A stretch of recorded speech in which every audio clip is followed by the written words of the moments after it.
teachers are going on strike again. This piece is, I think from like a day or yesterday or Monday. But the first wee bit is talking about literacy and numeracy results that have come out. And the second part of it is about teachers striking. So we'll go through the strike stuff because I don't know if we did talk about it, but I just want to point out something that the government did to unions about 10 minutes before, and now they're going after them for something. So yeah, a reminder what's happening. We got strikes going on. Hopefully clear up some misunderstandings that they say in this. Are planning major industrial action. Both primary and secondary teachers have voted to join what's being described as a mega strike on the 23rd of October, which is now on track to involve around 100,000 workers across education and health. We're dealing with once-in-a-generational educational change in curriculum and assessment, and we need a workforce to deliver that. And this offer and the last two offers isn't going to do that. Do you worry that there's a gap there between the expectation of teachers today and the fact that they don't feel appreciated? Well, look, I think our teachers are doing an exceptionally good job. We as a government are trying to support with more funding going into frontline resources and education in general. Think about the big investment put into learning support. Secondary teachers went on strike in August after rejecting the government's collective agreement offer. We're just waiting for the government to put a substantial offer forward. And at the weekend, PPTA union members voted to strike again. And so another round of industrial action starts tomorrow. Effectively what that means is whatever year level, so tomorrow is 7 and 9s, no PPTA member will be instructing them or supervising them. We don't have a bottomless pit of money. We know we've got very straitened economic times. Oh, hang on. Where's Judith? Where's Judith? The money must be... If the money's needed, the money will be found. Judith Collins off the top rope with an offer for the... No? You cannot She didn't come out say from behind that curtain next? Well, actually, there's a water cache. On a rope from a helicopter? Money's Nobody's just raining down. Oh, I want to jump. I would charge that lectern if I was in that room. Nobody is saying that there is a bottomless pit of money. Nobody is saying that. But you can't say there's not a bottomless pit of money when you have already given away a huge amount of money. Billions and billions of dollars. Tobacco companies, landlords, military expenditure. Hyundai, have some money. Don't do anything. We texted you about it. Have some money anyway. Like, it's all there. It's not the question that it's an endless pot of money. It's how you're allocating the money that you have or had. We're not idiots. Pay the teachers what they ask. They haven't had pay rise in ages. If you hadn't have done the tax cuts, you would have a budget surplus now. You made these decisions. You're the reasons why the teachers aren't getting paid right. You're the reason that the fireys are on strike. The nurses, the junior doctors, you deserve this mega strike. There has never been anything like this in my lifetime. It is earned and deserved. In this pot of money. This guy. Jesus. So we've got to deal with that reality, but the answer is not to go into strike action and cause pain and suffering for parents and kids and patients. The answer is actually to get around the table and to stick with it and to go through the bargaining process. But the union would argue that better literacy results should be matched with a better offer. Well, Zane. So the news that came out in the last 48, 72 hours or so is that the numeracy literacy results have been really good. Specifically, the literacy results have been really good since they rolled out the new curriculum. I was a little bit like, those stats are quite good. So I did some research and I found. Yes. And so I did some researching and I did actually find the report specifically. And it is glowing. I'll be 100% honest, it is glowing.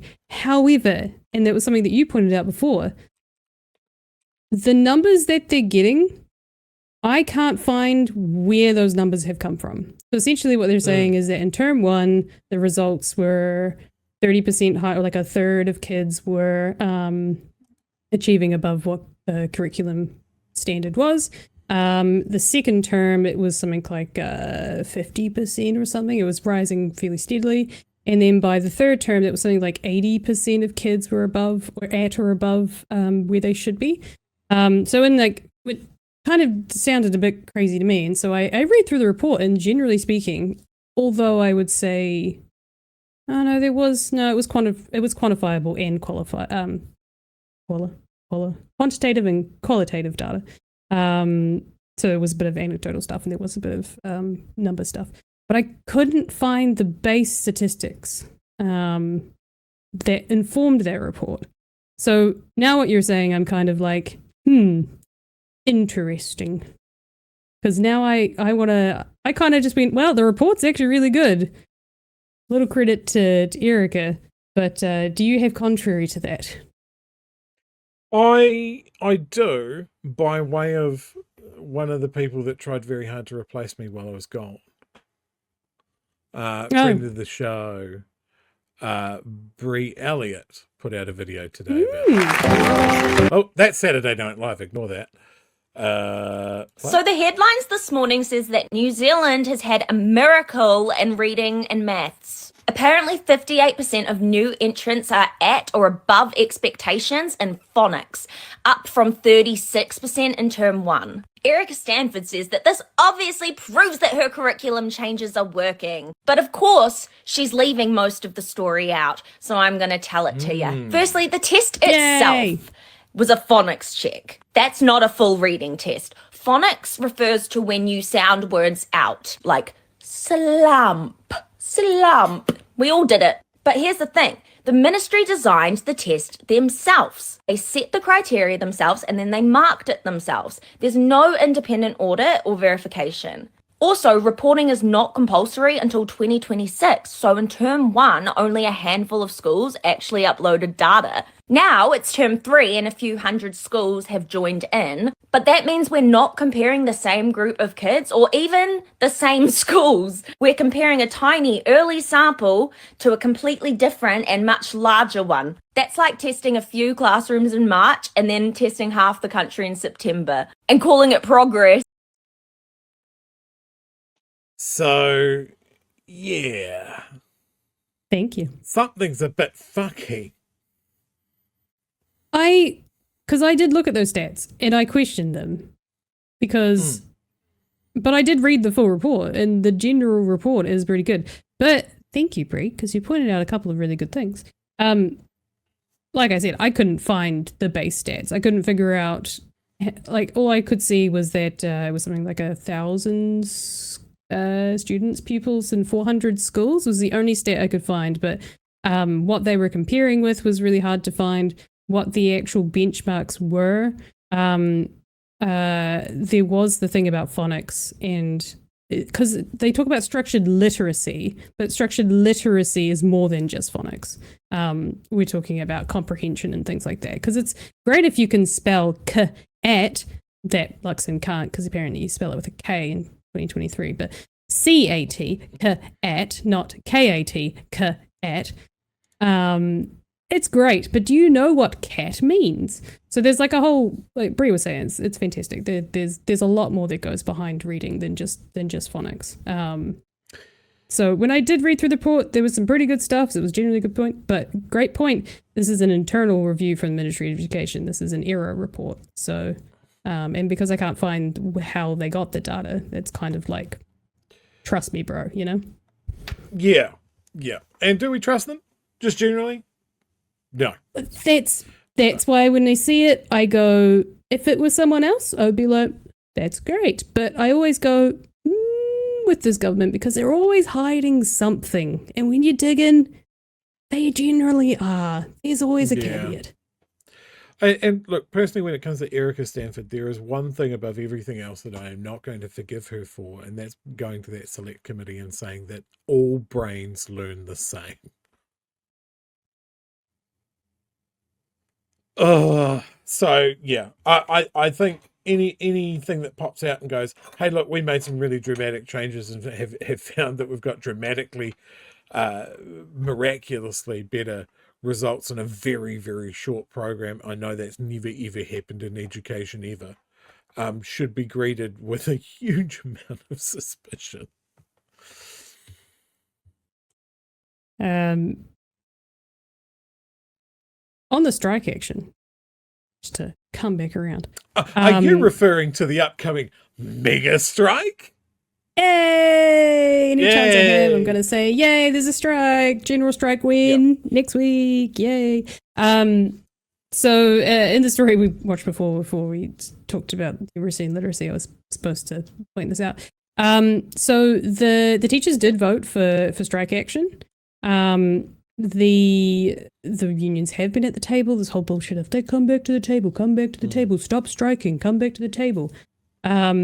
Which is great, but like if you don't strike, there's no consequences to not negotiating and offering fair deals. You know, the only chip they have is it's super clear that Luxon doesn't know how unions work. Because one of the criticisms that I had is like, we put a fair offer on the table and they didn't even take it to their membership before rejecting it. That offer... 10 minutes.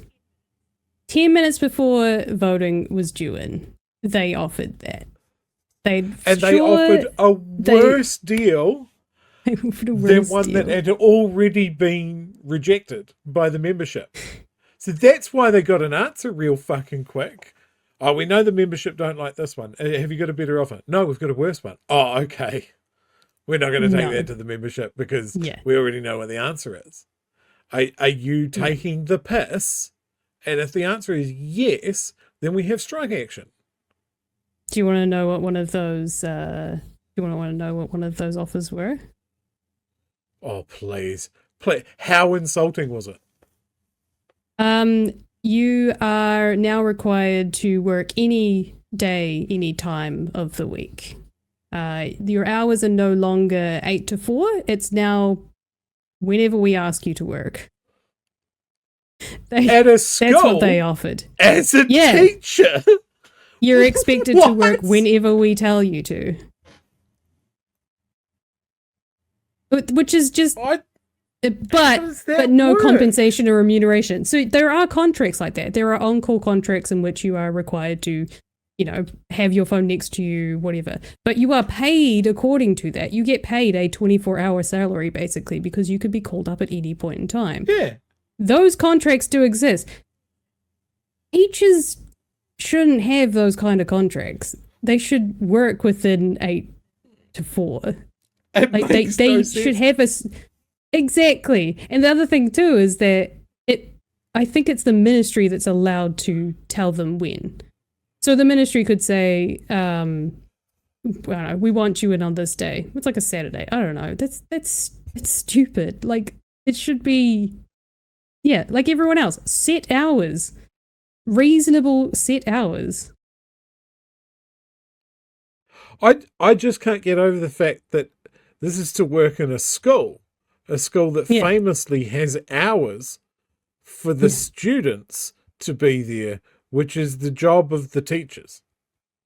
So surely they should be at the school when the students are at the school. So, what? Oh, go on strike. Like, it's so dumb. It's so dumb. There's more. They deserve this mega strike. Some of the, like, obviously the headlines only focus on the pay stuff, but when those offers are put forward, the some of the stuff that's in them is insane. Like I don't know how much I can say, but it's just I would say it's all going to come out on the day of the mega strike. Well, they're going to give them 2 hours before they're supposed to go on strike and be like, "Oh, we've got a new offer for you. Oh, look, the union decided, the teachers all decided to strike again. They could have called it off 10 minutes before." Like, come on. Fucking dumb. I like that they're picking fights with two industries, and I'm talking nurses and teachers, right? Like, I saw someone try and make the argument that nurses are overpaid, and I've never seen someone get turned on like he's trying to wade through a river full of piranhas, like that person in a comment section that tried to say nurses are overpaid. And I think, parents are definitely like, oh, well, this is slightly inconvenient, but, we know what a good job they do with our kids, so we'll just deal with it. Like, the government is trying really hard in all of these strike actions to say, oh, these people are being selfish and they're inconveniencing you or putting your friends and loved ones at risk, or they're sacrificing your kids' learning. Like, they're throwing the big guns at the public to turn us against these industries. And I'm not having it. Absolutely not having it. If you think teachers have an easy, cushy job and are overpaid, become a teacher. Go and do it. Look after 30 to 40 other people's children. And see if you can get through a full day with the same amount of children that you had at the start. Hard mode. I couldn't do it. There'd be casualties. Could be me, could be other people. Who knows? But yes, nurses deserve their pay requests. Firefighters deserve their pay requests. Doctors and nurses deserve their pay requests. And if the money must be found, then we will find the money. The money exists. The money exists. We know who has the money. And I think while we have these clowns in the government thinking only in the short term, we've got the short-term issues of the doctors, the nurses, the firefighters, the police, even minimum wage for everyone. That's a problem. And then we've got the long-term problem of the retirement age, climate change, all of the long-term infrastructure. All of it is falling over because we have these ideologically driven, stunted intellect puppets in the government. We've got to get them out. How many days? 430, I heard. I heard a rumor. At the most. Roll on. Roll over. And whichever Chris is in charge of the National Party. Can we all cast our mind back to that glorious election shot where the camera caught Chris Bishop looking really sad and dejected in the background of a shot? Do you remember that? No. It was amazing. Oh, I have to see if I can find it. Oh.